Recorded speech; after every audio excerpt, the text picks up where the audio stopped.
بسم اللہ الرحمن الرحیم۔ دوستو، دعا کے حوالے سے لوگوں کی دو قسمیں ہوتی ہیں۔ ایک قسم وہ کہ جو یہ کہتے ہیں جہاں کہیں کسی سے ملاقات ہو، یار میرے لیے دعا کرنا، یار میرے لیے دعا کیجیے گا، قاری صاحب میرے لیے دعا کیجیے گا، فلاں مسئلے میں پھنسا ہوا ہوں، میرے لیے دعا کر دیں۔ دوسری قسم وہ ہوتی ہے جو کام ایسے کرتے ہیں کہ ان کے لیے دل سے دعائیں نکلتی ہیں۔ کسی کو دعا کے لیے کہنا کوئی غلط بات نہیں ہے، یہ شریعت میں ثابت ہے، کسی کو بھی دعا کے لیے کہا جا سکتا ہے، لیکن ایسے اعمال کرنے والے اور ایسے کردار کے مالک بہت کم لوگ ہوتے ہیں جو کام ہی اس طرح کے کرتے ہیں کہ ان کے لیے خود دل سے دعائیں نکلتی ہیں۔ ایسے ہی ایک چھوٹا سا قصہ میں آپ کے ساتھ شیئر کرنا چاہتا ہوں۔ ہمارے ایک دوست ہیں عثمان شعیب صاحب، ان کے ایک بہت ہی قریبی دوست، انہوں نے اپنا قصہ سنایا کہ وہ جس علاقے اور جس سوسائٹی میں رہتے ہیں وہاں پر ان کی گلی میں کسی نے بھی خادم نہیں رکھا ہوا، تو انہوں نے اپنے گھر پہ ایک خادم اور مالی رکھا ہوا تھا۔ تو وہ کہتے ہیں کہ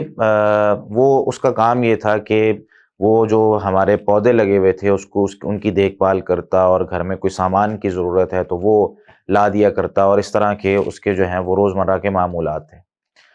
اب کہتے ہیں کہ میں نے جب وہ اس کو دیکھا کہ وہ بہت زیادہ لوگوں کی نظروں میں آ رہا ہے، اور پوری سوسائٹی اور پورا معاشرہ وہ ہمیں اس نظر سے دیکھ رہا ہے کہ یار یہ بڑے امیر لوگ ہیں، ان کے پاس بڑا پیسہ ہے، اور میں لوگوں کی نظروں میں آ رہا ہوں، لوگ جو ہے نا وہ باتیں کرنے لگے ہیں، تو میرے دل میں ایک عجیب سا خیال آیا کہ یار بھائی اب نا یہ اس کو یہاں سے نکال دیتے ہیں، ضرورت نہیں ہے۔ تو کہنے لگے میں نے رات کو اپنی بیوی سے مشورہ کیا کہ اب تو خادم کی ضرورت نہیں ہے، ہمارے پودے بھی کافی بڑے ہو گئے ہیں، تو ہم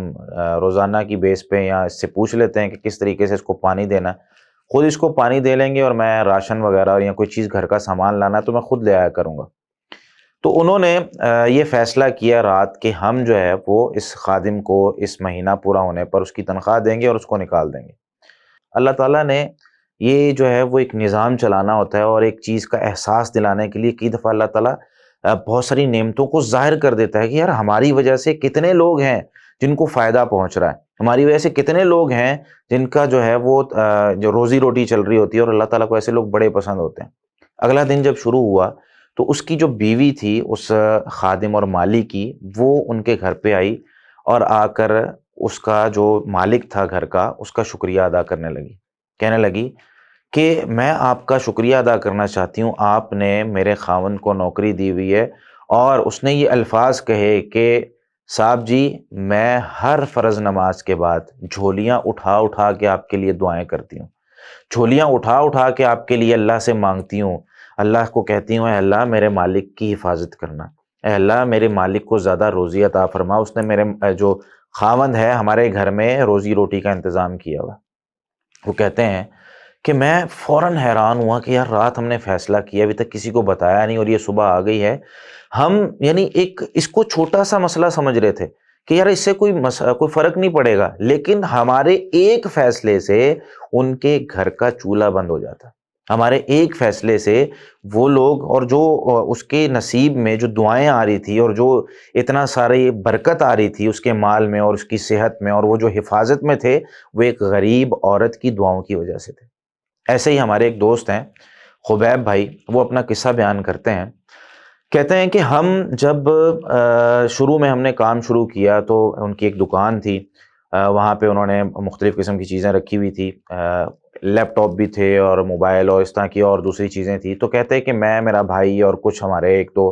وہاں پر خادم موجود تھے، تو ہم کام کرتے تھے۔ تو ایک دن میں دکان سے باہر کہیں کام کے لیے گیا، واپس آیا تو دکان پہ دیکھا ایک لیپ ٹاپ وہاں پر موجود نہیں ہے، وہ چوری ہو چکا تھا۔ خادمین جو تھے ان سے پوچھا بھائی کوئی چیز بکی ہے، کوئی سیل ہوئی ہے؟ وہ کہنے لگے جی نہیں کوئی سیل نہیں ہوئی۔ تو میں نے کہا لیپ ٹاپ کہاں گیا؟ وہ کہتے ہیں پتہ نہیں۔ تو پریشانی کے عالم میں وہ کہتے ہیں مجھے غصہ آیا، میں نے کہا تم سارے نکل جاؤ یہاں سے، بھاگ جاؤ۔ کہتے ہیں میں نے نکال دیا، میں اور میرا بھائی 2 سال تک ہم کام کرتے رہے۔ پھر کہتے ہیں کسی نیک شخص سے، کسی آدمی سے ہماری ملاقات ہوئی، ان کو اس طرح بات ہوئی تو ان کے سامنے اپنے قصہ سامنے رکھا، تو انہوں نے کہا نہیں آپ ایسا نہ کریں، خیر الناس من ينفع الناس، لوگوں میں بہترین وہ ہوتا ہے جو لوگوں کو نفع دیتا ہے۔ غلطی ہر انسان سے ہو سکتی ہے، آپ لوگوں کے رزق کو اپنے رزق کے ساتھ جوڑیں، آپ لوگوں کو رزق دینے والے، یعنی رزق تو اللہ نے دینا ہے، لیکن آپ ایک سبب بن جائیں کہ یار میری وجہ سے اس شخص کو روزی مل جائے۔ تو اللہ تعالیٰ اس کے ذریعے آپ کی روزی میں اتنی برکت ڈالے گا کہ آپ کے وہم و گمان میں بھی نہیں ہوگا۔ وہ کہتے ہیں کہ ہم نے دوبارہ سے پھر شروع کیا، ویسے وہ کہتے ہیں کہ میں نے یہ پکا ٹھان لیا تھا کہ آج کے بعد کبھی کسی کو نہیں رکھنا، خود بڑا تھک رہے ہیں، صبح سے شام تک کام پہ لگے ہوئے ہیں، سارے کام خود کر رہے ہیں، لیکن پھر آہستہ آہستہ ہم نے جو ہے وہ اپنے ساتھ لوگوں کو جوڑنا شروع کیا۔ ایک وقت ایسا آیا کہ اب وہ کہتے ہیں کہ ہمارے ساتھ کام کرنے والے لوگ، ہمارے جو دوست احباب ہیں، وہ جو ہمارے ورکرز ہیں، ان کی تعداد 8 ہے، اور ہم ان کو تنخواہ بھی دیتے ہیں اور اپنے سارے اخراجات بھی نکالتے ہیں، اور ساری چیزیں ہم جو ہے وہ مینیج کرتے ہیں، اور بہت اچھی مینیج ہو رہی ہیں، صرف اس لیے کہ لوگوں کے رزق کو اپنے ساتھ جوڑا ہوا ہے، ایک سبب بن گئے لوگوں کو روزی دینے کا۔ تو میرے بھائی، ہم دعا لینے والے بنیں، یعنی ایسے ہمارا کردار اور عمل ایسا ہونا چاہیے کہ ہم لوگوں کے سامنے،